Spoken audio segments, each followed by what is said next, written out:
Now, Edward R. Murrow, and the voices of Harry Truman, Robert A. Taft, Dwight D. Eisenhower, George C. Marshall, John L. Lewis, Pandit Nehru, Bing Crosby, Red Smith, and more than 50 other people in the news in the fifth performance of Hear It Now, a full-hour report on the week's news, presented tonight and every week at this time.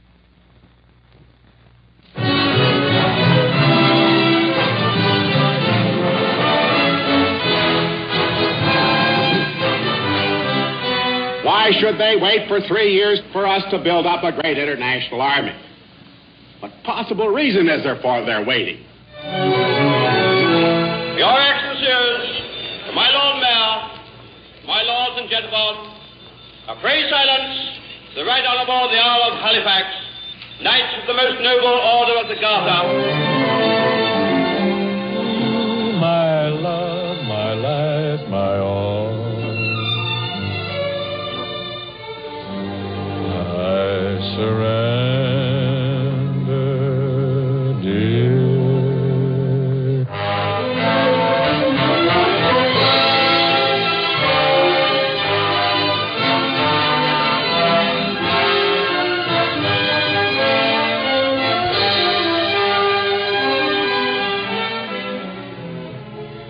Hear It Now.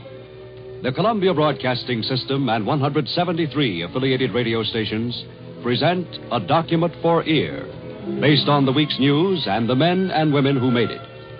All the voices and sounds you will hear are real. They are presented as they were spoken in the heat and confusion of a world in crisis. It is broadcast in the hope that the collection of these scraps of sound into a weekly recorded history may add another dimension to our understanding in the difficult days ahead. Here is the editor of Hear It Now, the distinguished reporter and news analyst, Edward R. Murrow. We Americans, with the best communications, the most radios, and some of the finest newspapers in the world, sometimes like to refer to ourselves as the best informed people in the world. This week, however, Senator Robert Taft recalled some rather startling figures on this subject. I was very much interested in the poll made by Mr. Gallup on the subject of the approval of Secretary Atchison's policies. The vote was, do you approve Secretary Atchison's policies? 31% no, 20% yes, 15% don't know, 34% never heard of Secretary Atchison. Senator Taft did not think this was funny. He went on to say that, in his opinion, 50% of the people do not take an interest in politics unless it affects them. But this second week of 1951, what was going on in domestic and international politics was affecting the lives of a good deal more than 50% of the American people. That isn't politics. It's the sound of an airfield and a city burning in South Korea. If Americans were weak on their politics and their Atchisons and other names in the news, they were certainly in a position to learn some new geography that definitely affected every one of us. Actually, it was a refresher course this week in names we had known in both retreat and great victory. Hong Chan and Ham Chang, Se Chan and Ye Chan, Su Wan and Te Jan and Wan Ju. Junction points on the sad route south in Korea. Even the words we thought we knew were redefined. The censors told us that retreat and withdrawal were two different words. To the GIs, it made no difference. His job was to fight. Not a simple job against a crafty enemy that could melt into the snow, seemingly come out of nowhere and attack and pursue. Lieutenant Colonel Oliver J. Kenny of sunny California reports on this. It's rather difficult for us to, right at the moment, account for their ability to hide. It seems that they of course, wear these white reversible suits, brown and white suits. There was quite a bit of snow on the ground. It could be that they're digging in under the snow if they can find it deep enough, or they have a white material to put over them. I'm not sure just what happens. But they get in there. They are experts at the use of camouflage from what we've seen. We are holding below Wonju. If the enemy cuts through the American 2nd Division here, he can cut our major communication lines in Central Korea. Our heavy bombers and our carrier planes, our artillery and our bayonets have been holding all week. The most determined stand since the summer in the Naktong line. There were two big untold stories in Korea this week. One was the United Nations Army, where it was, where it's going, what it's going to do. The other story was the refugees. From Pyongyang to Seoul they had walked. And now, through the towns and small cities, they were arriving at Busan, our biggest southern port. 250,000 refugees are in Busan today, and they're arriving at the rate of 50,000 a day. All along the road south, United Nations rescue teams passing out bowls of warm rice, sprays of DDT, crutches for those who cannot walk, an empty flat car for a few lucky ones, frozen feet and dead children in the morning, and bridges choked with moving bundles of misery and despair, backed up for 10 and 15 miles behind. An American MP who spent 9 days at one bridge reports. What's your name? Sergeant Dias. From where? Jacksonville, Florida. How long you been out here tonight? Got here about 1 o'clock this afternoon. Doing what? Directing traffic. Letting Koreans that are going south get pass across the road. Boy, I'm getting headaches. That's what I'm getting, and gray hairs. How are they to handle the traffic? They're rugged. They can get balled up so many different ways. It's pitiful. Just keep on walking. That's all they do. They get in your way and they just keep on walking. Where are they going to sleep, you suppose? They won't sleep. If they do, they just stop along the road and sleep along the road. That's the only way they do it. Think there'll be any frozen or dead by morning? There usually is. We go around picking them all the time. Find a lot of them.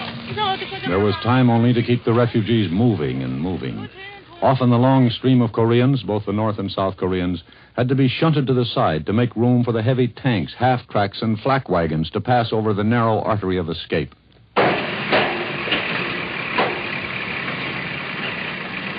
At the other end of that bridge, MPs with bloodshot eyes who didn't have the time or the energy to feel sorry for themselves, feeling sorry for the children, leading the aged, the lonely, lost children looking vainly for their parents, the dead rotting on the roadside, the smell and the frozen dust of battle and retreat and disaster everywhere, and everyone heading south.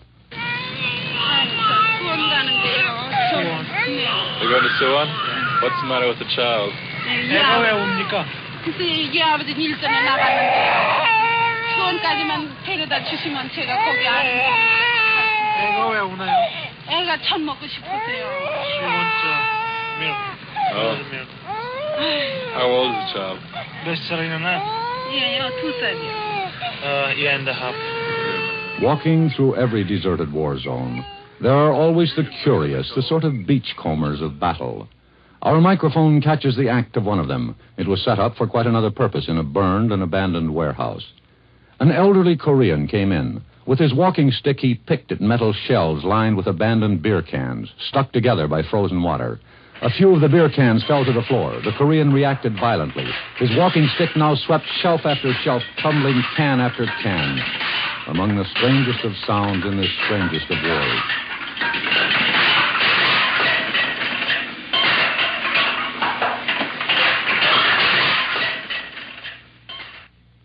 At the United Nations, the Korean Ceasefire Committee came up with a new plan to end the fighting and the misery. It calls for an immediate ceasefire, gradual withdrawal of all foreign troops, that means Chinese as well as United Nations, then a discussion of all Far Eastern problems, including the Chinese Communist claim to Formosa and to the nationalist seat in the United Nations. The United States accepted the plan. Mr. Malik of Russia suggested he cannot support it. Sir Gladwin Jebb of Britain, as usual, asked that any action taken by the United Nations be a united action. Mr. President, the struggle to assert the authority of the United Nations will be a long business. We must have no illusions. We can have no illusions about that. And I am not saying that the present situation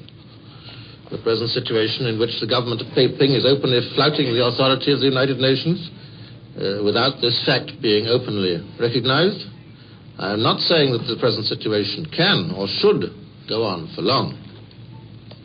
I am simply saying, which I think is common sense, that looking well before you leap is a very good maxim in foreign affairs. And it is, I think, very desirable that if we do leap, we all leap together. And in London, a new American ambassador to the Court of St. James's is welcomed by the Pilgrim Society.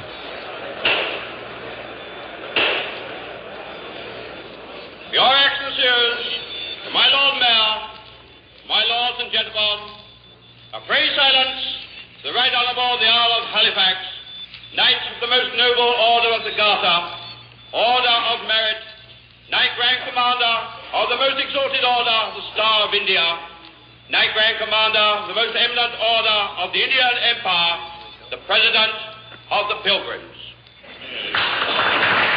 Walter Gifford, former chairman of the board of American Telephone and Telegraph Company, was greeted by Lord Halifax, Britain's wartime ambassador to the United States.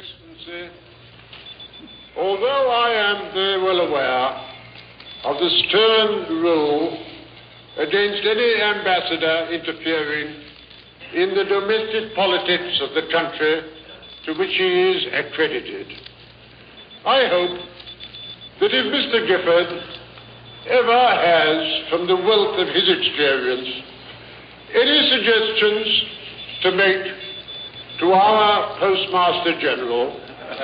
In England, the post office runs the telephone system. That might assist the pilgrims to get the right number when they telephone to one another. He will not be precluded by any diplomatic etiquette from making them. If Britons were having traditional trouble with their telephone calls, Americans in New York, Minnesota, and Illinois were having to learn new telephone habits. This phone seems to be out of order. I don't get any dial tone. Well, that's strange. Oh, did you deposit a dime? That's what the sign says. Oh, yes, says deposit a dime or 2 nickels. Well, wait till I get this other nickel out of my pocket.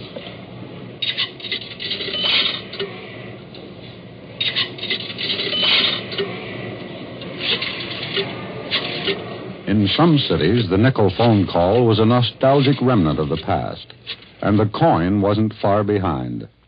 And this week at Washington's National Airport, the most popular man in America went back to the wars. Present home. What up? Home.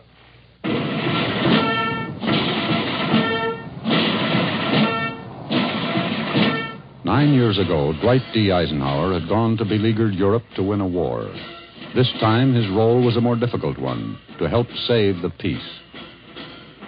President Truman went to the airport to wish the general Godspeed in his new mission as commander of the Atlantic Pact armies. First, General Eisenhower, and then the president. Mr. President, I devoutly pray that the mission on which I am leaving this morning will result in nothing but peace, security, and tranquility for our various nations of the Western Atlantic. I agree with you, General, and I know that's going to be the result. You have the wholehearted backing of the people of the United States, and I know that you'll have that same backing from the 11 other nations who are in the Atlantic Treaty. Goodbye and good luck. The peoples of Europe had heard the Eisenhower voice before. People of Western Europe, a landing was made this morning on the coast of France by troops of the Allied Expeditionary Force. This landing is part of the concerted United Nations plan for the liberation of Europe, made in conjunction with our great Russian allies. That was in June of 1944. 5 days ago in Paris, in just as many tongues, Ike had another message. Et voici le général Eisenhower.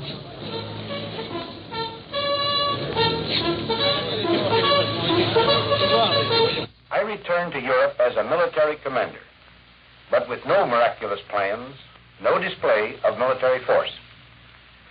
I return with an unshakable faith in Europe, this land of our ancestors, in the underlying courage of its people, in their willingness to live and sacrifice for a secure peace, and the continuance and the progress of civilization.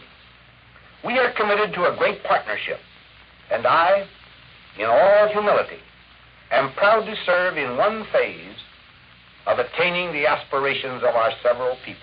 Should mankind, through our solidarity, our prayers for peace, and through the mercy of God, be spared the catastrophe of another war, then this organization will have served a noble purpose.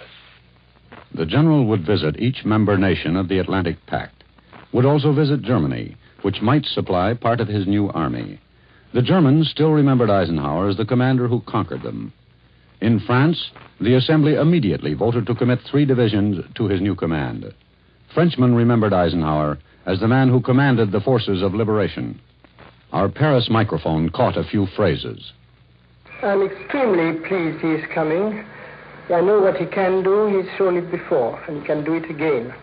I think he's a fine general, but I wish he didn't have to come back to Paris. Well, I'm afraid that the presence of General Eisenhower here in France means war, whether it's in 6 months or 6 weeks, but it certainly means war to most of French people that I know of. When I first picked up the New York Herald Tribune and saw that General Eisenhower's headquarters would be here, I thought, here it is again. War. Does it always have to be here? Can't they go fight some other place? And in Washington this week, the 2 biggest names in the news argued about Eisenhower's mission and our whole foreign policy. It was perhaps the opening heat of a debate which might rage for the next 2 years. The clash of these 2 men was inevitable. Members of the Congress, I have the distinguished honor of presenting to you the President of the United States. And now may I introduce a good friend, a splendid American statesman, a man to the manner born, Senator Robert A. Taft of Ohio. Although Dewey is still the titular head of the party, Senator Taft was unquestionably running the Republican show with as much command as Harry Truman ran the Democratic team. They might each make the race for the presidency in 1952. They both made important speeches this week. The President in his annual State of the Union address to the Congress. The threat of world conquest by Soviet Russia endangers our liberty and endangers the kind of world in which the free spirit of men can survive. Indeed, the state of our nation is, in great part, the state of our friends and allies throughout the world. The gun that points at them points at us also. That was President Truman on Monday. Now, Senator Taft the next day. I think the whole business of invading the world, Western Europe and making a military conquest of the world must look a good deal more difficult to the Russians than it does to some of those who are panic-stricken in this country.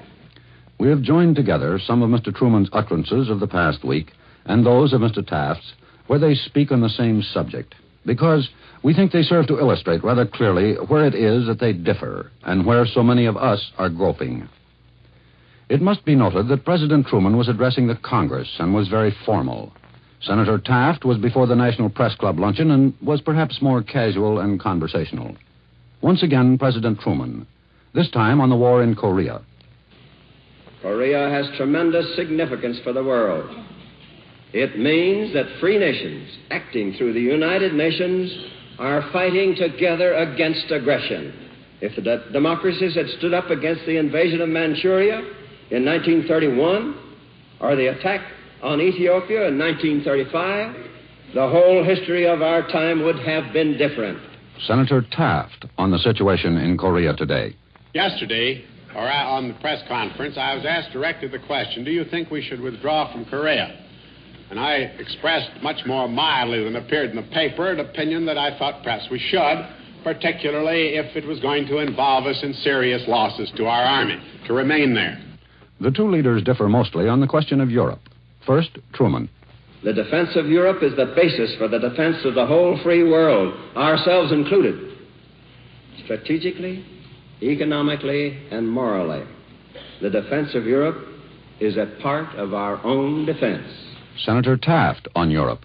I myself am very dubious about the policy. I think it is particularly a mistake for us to assume the leadership in a tremendous international army to face the Russians on the Russian border. I think it is much more likely to bring war than it's ever to bring peace. Again, President Truman. The people of Europe have confidence in General Eisenhower. They know his ability to put together a fighting force of allies. His mission is vital to our security. Part of our job will be to reinforce the military strength of our European partners by sending them weapons and equipment as our military production expands. Senator Taft on Tuesday. If we put our commander-in-chief in control of a great international army, we will be called upon constantly to provide more and more. It will be an American army. It will be regarded by the Russians as an infinitely more aggressive force. And if we permit the British and French each to build up their own armies for the time being, until they get to a point where possibly a joint operation may be possible. Up until now, we have Senator Taft answering the president. Now, here is Senator Taft on strategy in Europe, and then Mr. Truman's answer. Either we have to assume that the Russians are not going to engage in a military attack on Western Europe, or we have to assume that they are. If they're not going to engage in a military attack in Europe, then this is unnecessary. If they have made up their minds to attack Western Europe, why should they wait for 3 years for us to build up a great international army? What possible reason is there for their waiting? If Western Europe were to fall to Soviet Russia, it would double the Soviet supply of coal and triple the Soviet supply of steel. And Soviet command of the manpower of the free nations of Europe and Asia would confront us with the military forces which we could never hope to equal. The unofficial Truman-Taft debate continued through the week. The senator offered to sit down and try to work things out with the president. The president made it clear that the senator must ask for an appointment. The senator charged the president had usurped his authority in sending troops to Korea. Now was about to do it again by sending troops to Europe. The president said he would consult Congress on this, but he didn't need congressional approval. To which the senator from Ohio replied, that means the end of the bipartisan foreign policy. Throughout the general debate, in the Senate and the House, at press conferences and clubs, over the radio and through the newspaper interview, at least one thing was clear. The president's views more nearly represented the feelings of the Congress than did those of Senator Taft, many of whose Senate colleagues disagreed with his approach. Senators, representatives, cab drivers, and columnists, everybody had an opinion. The business of choosing up sides was in full swing. Senator Humphrey of Minnesota, a fair dealer, stood by his chief. President Truman presented to the Congress, the American people, yes, the whole world, a clear-cut statement of American foreign policy. He left no doubt, either for the free world or the Soviet and its stooges, that America will mobilize and will rearm. The President re-emphasized our partnership with the nations of the North Atlantic Pact. By positive and convincing argument, he stated the administration's policy for defending and strengthening Western Europe. Indirectly and convincingly, he replied to Senator Taft and former President Hoover by citing that Europe as our ally was a powerful force for peace and victory. But Western Europe in the hands of the Soviet would be a major defeat for the cause of freedom and democracy. I am convinced that the President has given the American people a foreign policy that will stand the American people well in the days to come. I am convinced that the President is deserving of the support of every patriotic American in this great effort to stop the onrush of totalitarian communism as it attempts to destroy the free way of life. Senator Capehart of Indiana stood where he always has. I have no quarrel with the President's objectives in resisting communism. But based on his administration's past performance and methods used, I feel the people and the Congress should have more say on how he proposes to stop the spread of communism. So far, his policies and methods have failed, and they will continue to fail unless he gives more thought to protecting American boys and uses our strength, namely the Air Corps and the Navy, and less ground troops, and insists that our allies use more ground troops as they have an abundance of them, and also uses the National Chinese Army and rearms Japan, and I must say insist again on Western European nations furnishing no less than 200 divisions, which they can easily do. Warren Austin, a Republican colleague of Senator Taft and a representative of the President at the United Nations, spoke with more confidence than either of them in stating that debate was not the only weapon at the disposal of the United Nations. In relative preparedness, we are far down the list of nations, save in atomic weapons, air power, and naval power. These last three items are not to be shrugged off as inconsequential. In all three, we are growing in strength by leaps and bounds. This is power of retaliation, which is our bulwark for peace and gives the aggressor pause. It is not for the moment what is in front of him, but what can come over him that immobilizes his overwhelming strength on the ground. This is a shield behind which power can be built and the free world united in practical collective measures. And a voice not heard very much these days in Washington spoke out in favor of free enterprise and against wage controls. John Llewellyn Lewis. Many people think of inflation as the type of inflation that afflicted Germany in the days we can remember, or the type of inflation that through the centuries has afflicted China when currency was carried around in baskets. That condition comes from a weakness of government, and our government is not weak. If the country needs another 100 million tons of coal, more than we produced in 1950, it's available for them. If it needs 200 million tons of coal, more than we produced in 1950, it's available. Haul it away. The mining industry will produce it without a cent of government money, at the cost of taxpayers, and without the issuance of a single fiat or paper regulation. That's free enterprise. That's American aptitude. That's what free men will do. But Mr. Lewis wasn't the only American talking about free enterprise. In Cleveland, a success story more than a quarter of a century old ended, and it was a big story in Ohio. Louis Smith operated a very busy parking lot in Cleveland since 1924. This week, city officials discovered that Smith's lot was on county property.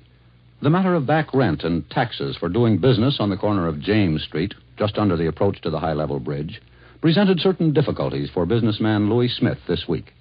County commissioner come down here one day. I didn't know who he was. He was a big, heavyset fellow. And he was asking me what was I doing. I told him I was cleaning up cars and watching the cars down here. I didn't know he was county commissioner. But after a little while of standing around talking, he run his hand in his pocket and pulled his badge out and told me, he said, I am the county commissioner. Then I began to talk to the man and asked him, could I stay here and shine and watch and polish the cars and go around through the flat here. He said if I could make myself any money and do any good, watching the appeals, keep them being chipped off, don't let nobody run into them, and don't let the kids be climbing around up over this bridge, I may stay here. And so I stayed here up until now since I had any trouble. I've been here for 26 years with my own place of business, built up my business, made a good parking lot here. But now I don't know, it look like there's somebody here don't understand free enterprise. This was the week in which Americans heard the news about the new draft. On Wednesday, General Marshall went before a Senate committee and asked for all physically fit 18-year-olds to serve in the armed forces for 27 months. Personally, I have gone through some very destructive periods in the history of our unpreparedness. We must not continue to make short-term plans for immediate emergencies to be followed by abrupt demobilization and the withdrawal of authority to train the men necessary to a reasonable posture of defense. The general brought with him one of his most important assistants, the first woman Assistant Secretary of Defense, Mrs. Anna Rosenberg, one of the nation's top experts on manpower. Her report to the committee was refreshingly frank.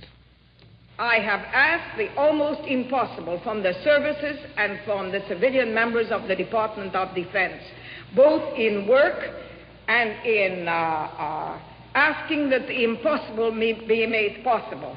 They have not only done this, but with utmost patience contributed to my military education, which was very badly lacking, to the extent, gentlemen, where I used to use Air Corps instead of Air Force. I now find myself at least being more familiar with the terminology.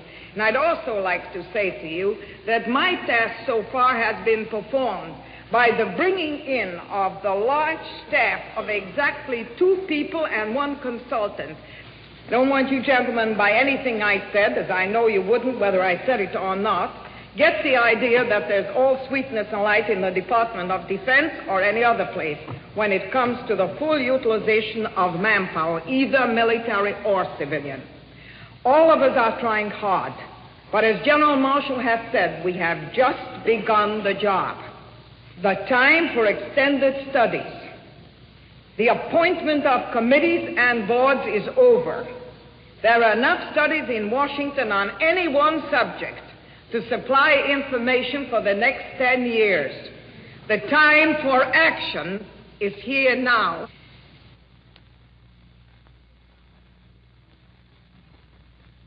You are listening to Hear It Now, CBS's weekly review of the news told in the actual recorded voices of the men and women who made the news.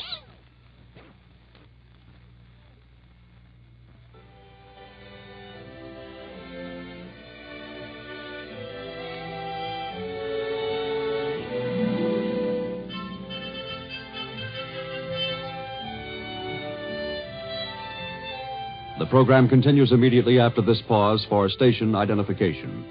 This is CBS, the Columbia Broadcasting System.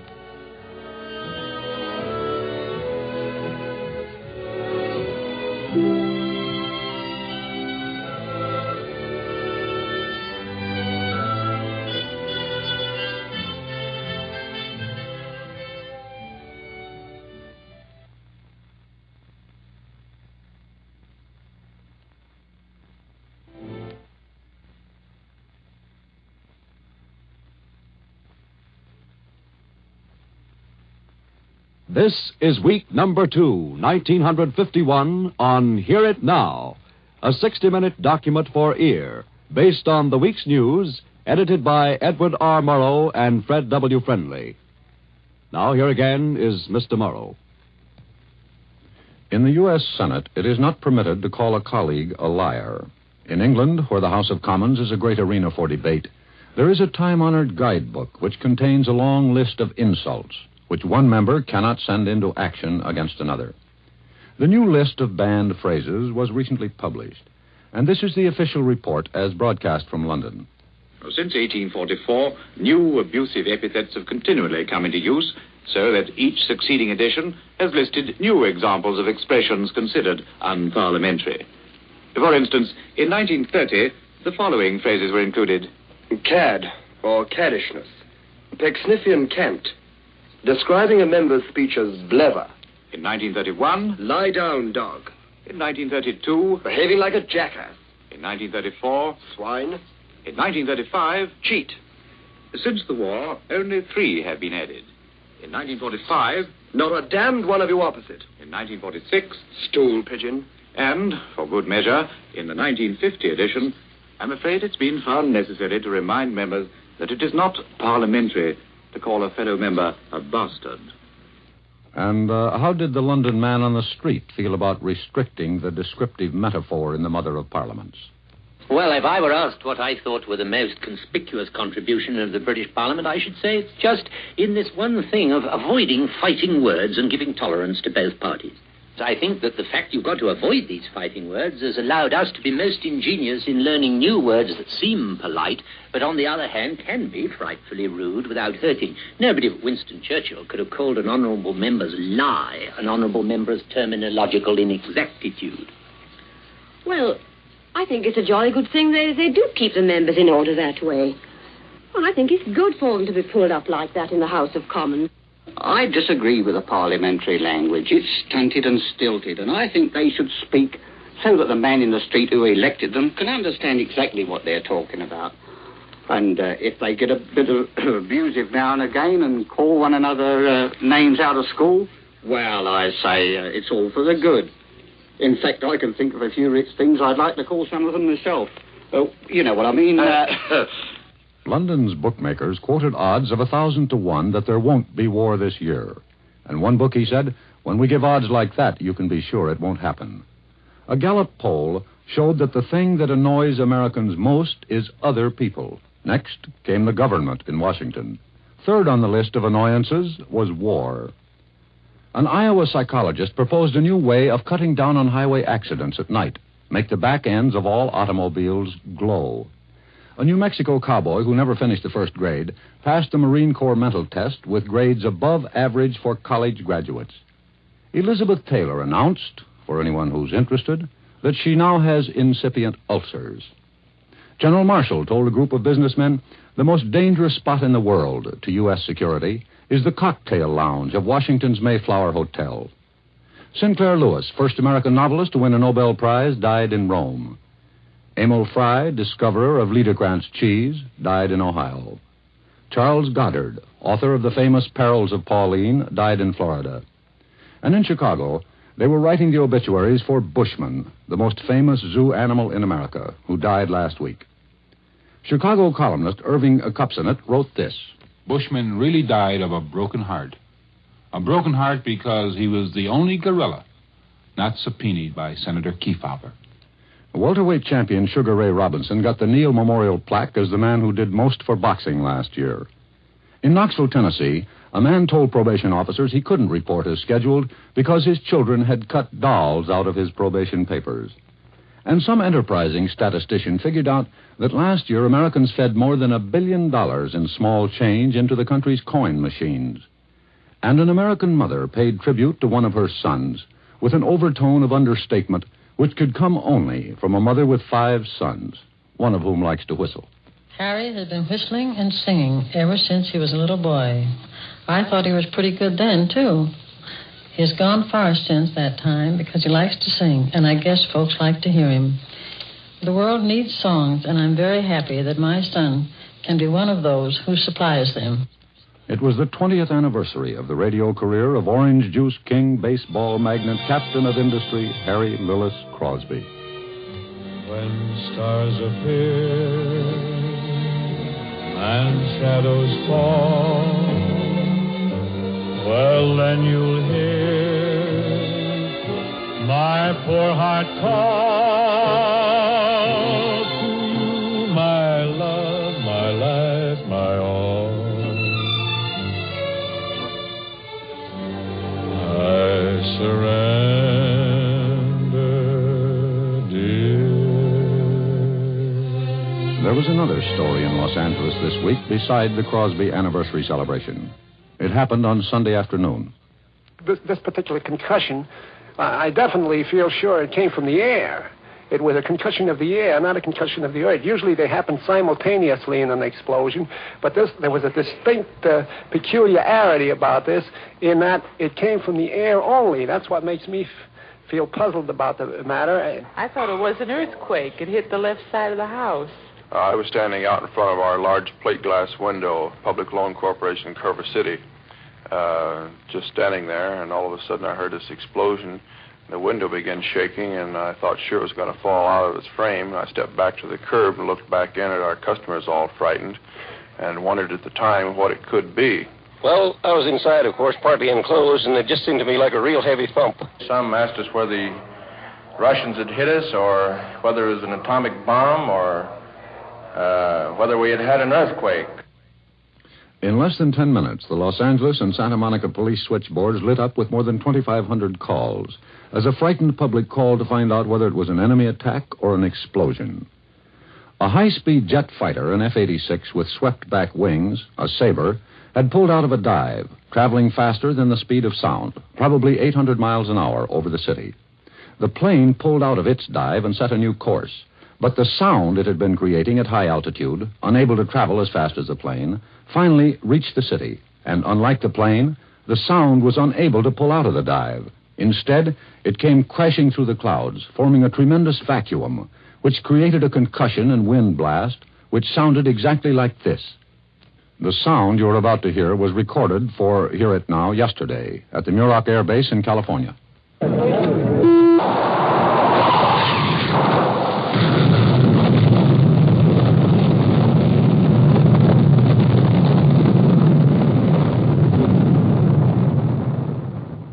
Usually, around this point on Hear It Now, we do a piece about the nation's press and occasionally one on sports and one on drama. This week, all of these departments center about what Red Barber would call the same rhubarb. Notre Dame, a sports writer named Red Smith, and a drama critic named Emmett Deadman. As almost everyone knows, Notre Dame had a tough time winning ball games this year. And last week, the sports writers of the nation voted the South Bend team the flop of the year. Now, Emmett Deadman is the drama critic of the Chicago Sun-Times.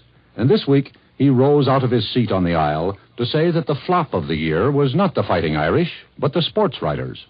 I noticed that the sports writers got so far offside that I decided to get off my regular beat and have something to say about what went on the gridiron. Now, my purpose in doing this was simple. What I wanted to do was give the country sports writers a collective kick in the pants for voting Notre Dame's Gritters the 1950 flop of the year in sports. Last fall, these same experts voted Notre Dame the probable 1950 champion. To me, and everyone but the sports writers, this made the experts the top flop of 1950 because they were so wrong in their predictions. I think they were angry because the cat was out of the bag that most of the so-called pregame forecasters can't pick a winner any better than Mr. Average Guy, who is trying to make a buck in the weekly football pool. 900 miles away from Chicago, Red Smith, who was really more of a sports essayist than writer, read of Mr. Deadman's charges. And the pride of the New York Herald Tribune and a graduate of Notre Dame answered the drama critic. Ordinarily, one would mark Mr. Deadman a poacher and suggest that he stay off our shooting preserve. Here in the fun and games department, we can be wrong without any help from the Jukes family. However, as long as the sports field employs such relentlessly theatrical performers as baseball's celebrated singer, Commissioner Happy Chandler, we can't complain about the Shakespeare mob muscling in on us. Anyhow, these are bad times for critics, in Chicago as well as Washington, and we should all be indulgent. Mr. Deadman is no slouch at tossing the 16-pound invective, but his aim is bad. In football, Notre Dame occupies the same position that Miss Helen Hayes or the Luntz hold in Mr. Deadman's dodge. The critic always expects them to score, and if they were to lay an egg, Mr. Deadman would charge the error to the performer, not to the gentleman dozing in the aisle seats. Unlike the sports writer, who is expected to be infallible before the curtain goes up, the play reviewer lives by the second guess exclusively. He should be thankful for that and not start second-guessing the second-guessers. Back in Washington this week, the senior senator from Ohio, along with the former senator from Missouri, were the big news story. But an old friend of Senator Taft's father, President William Howard Taft, was good for a story all his own. Samuel Jackson, for 41 years a messenger at the White House, ushered in his last visitor, said goodbye to President Truman, and retired. We asked Mr. Jackson to tell us what he remembered of Senator Taft's father. I remember the first day that I went to the White House. It was a snowy, cold, bleak day, and the snow and slush was just raging, and people that come into town was tremendous crowd here for the inauguration. Oh, yes, sir. President Taft was one of the people who was liked a lot of people around, and he had a lot of people, entertained them a lot. He had more receptions and had more friends here than the general run of presidents. Messenger Jackson was not the only Washingtonian with words for the nation this week. Republican Senator Wiley of Wisconsin called for new tactics in fighting communism. He asked for an American fifth column behind the Iron Curtain. America must give Russia and her satellites a taste of their own vile medicine. All this in the interest of peace. For years, the Kremlin has been attempting to foment revolutions within free Western nations.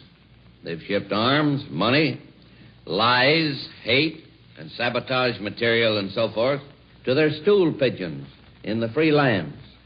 The time is overdue for us to stop following a mere panty-waist diplomacy, a mere wordy voice of America program. We must start using a commando-type program of psychological and revolutionary penetration, including the use of silver bullets. I mean money. And Republican Representative Canfield of New Jersey said that the government had a shortage of skilled manpower, way up high. He asked for the drafting of two of America's most famous elder statesmen. President Truman and former President Hoover want America to be saved, and they may not be so far apart as some believe.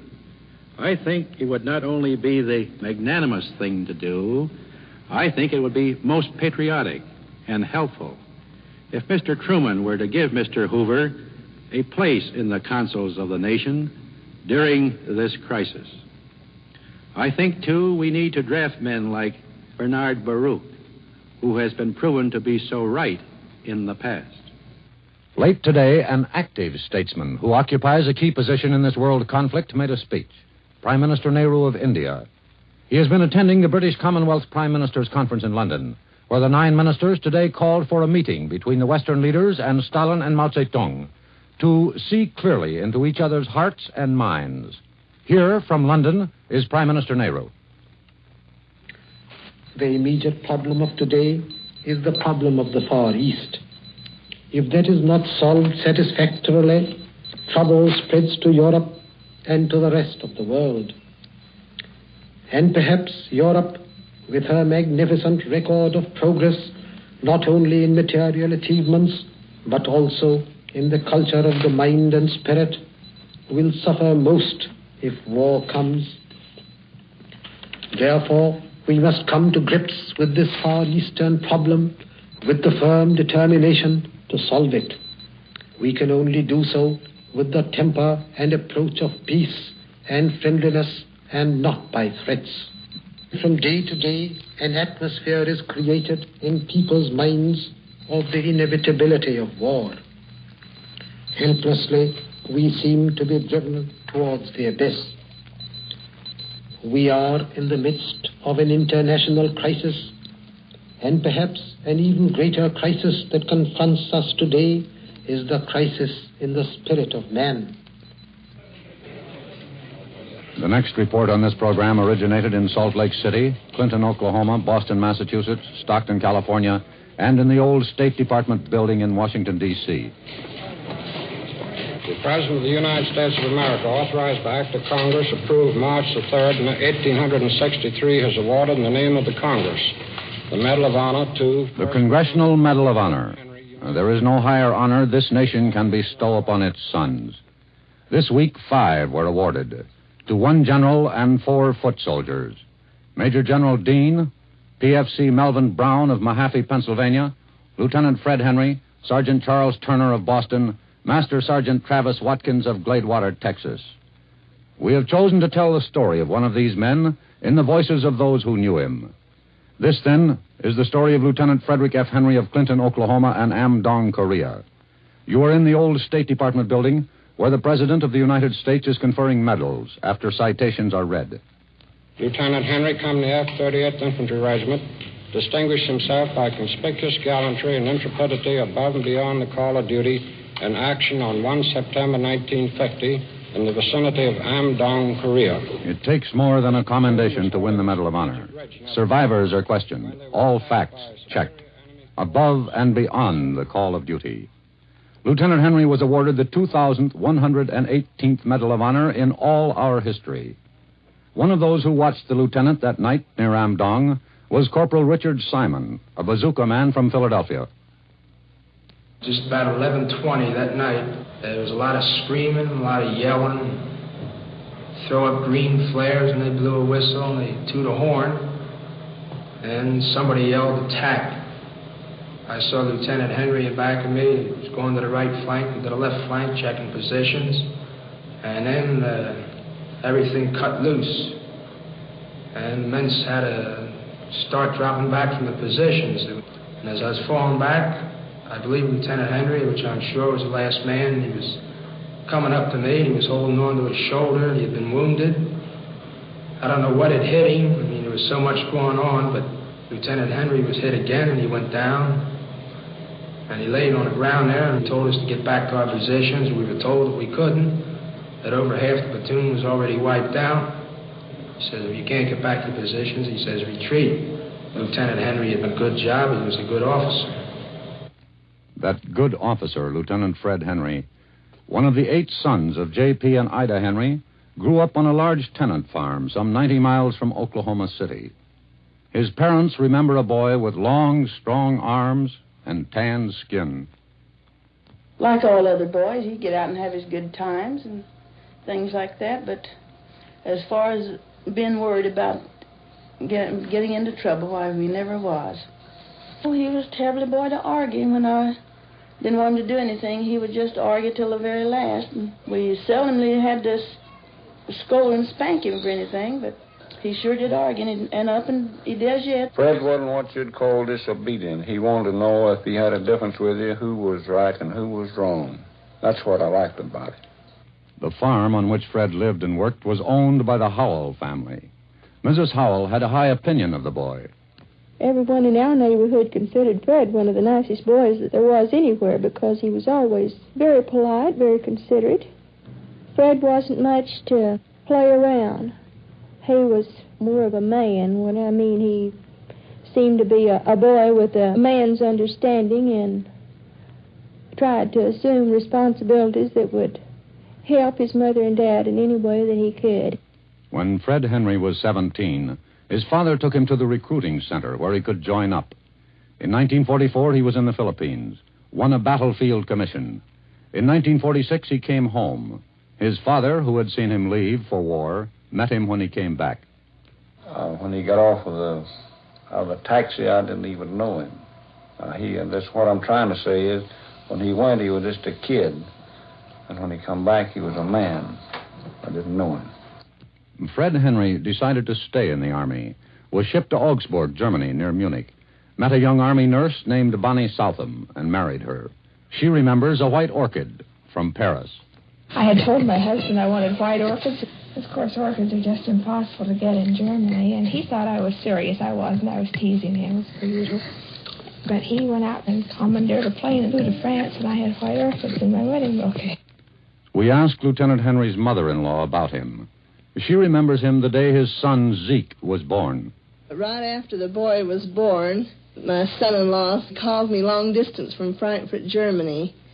And it was such a shock, and I trembled so I could hardly answer the phone. But the first words that came over the wire were, "Hello, Mom, we got our boy."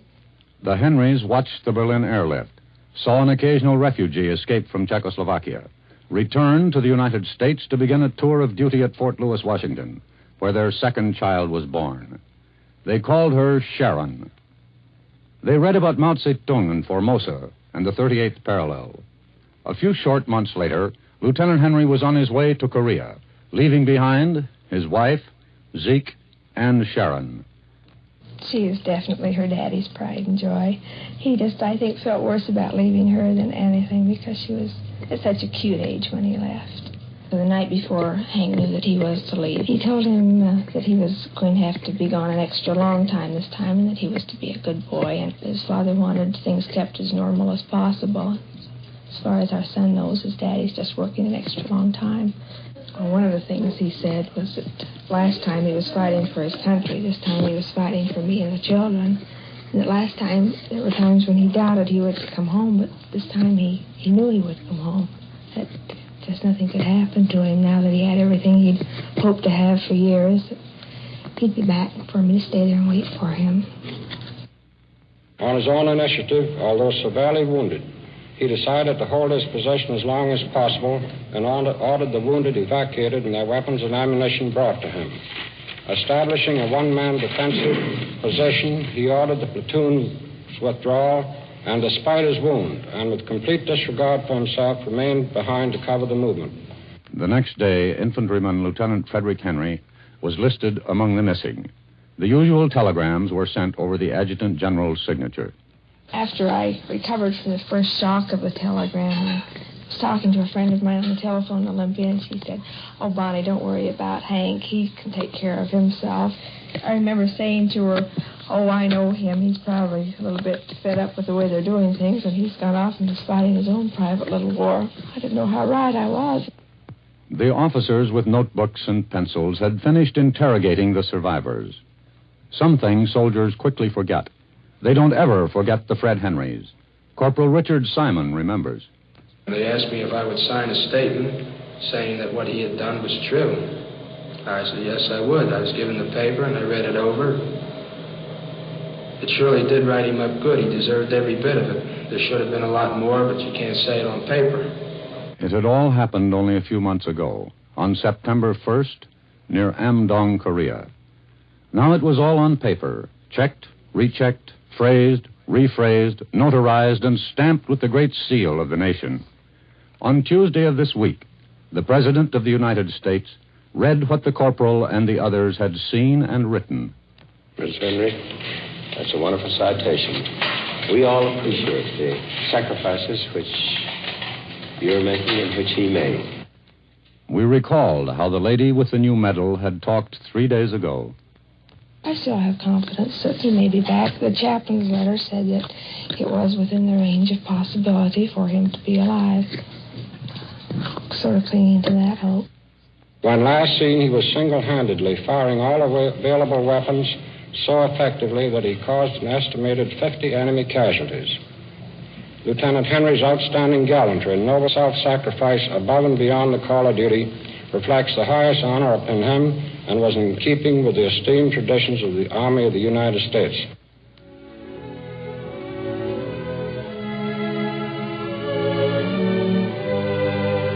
It surely did write him up good. He deserved every bit of it. There should have been a lot more, but you can't say it on paper.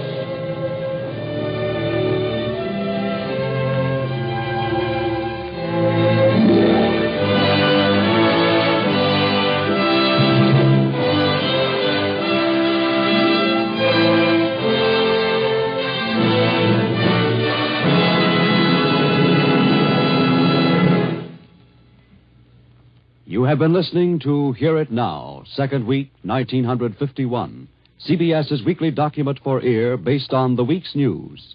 All the sounds and voices were real. They were recorded on the scene of history in the making.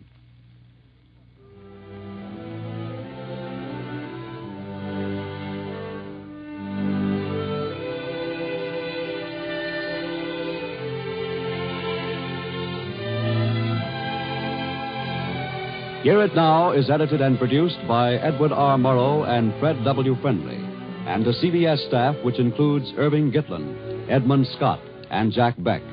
Ed Gill is the engineer. Portions of this broadcast originated at WTOP in Washington, WBBM Chicago, WEEI Boston, KOMA Oklahoma City, KSL Salt Lake City, WGAR Cleveland, KNX Los Angeles, KCBS San Francisco, and KROY Sacramento. The Korean battle reports were recorded in Korea by CBS correspondent George Herman. Other portions originated at the British Broadcasting Corporation and United Nations Radio. Edward R. Murrow may be heard each weekday evening at 7:45 p.m. Eastern Standard Time over most of these same CBS stations. This is Olin Tice speaking.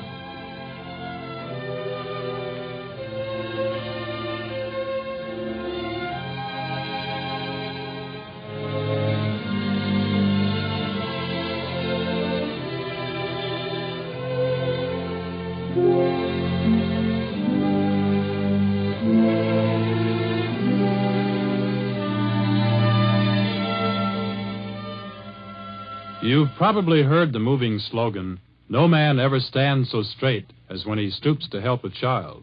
It's a great feeling when a mature, intelligent male adult volunteers to guide a little brother to a happy, productive manhood. That's what the men in the Big Brother movement have done for the past 5 years. More volunteer Big Brothers are needed now. Contact your local organization for work during the coming year. This is CBS, the Star's address, the Columbia Broadcasting System.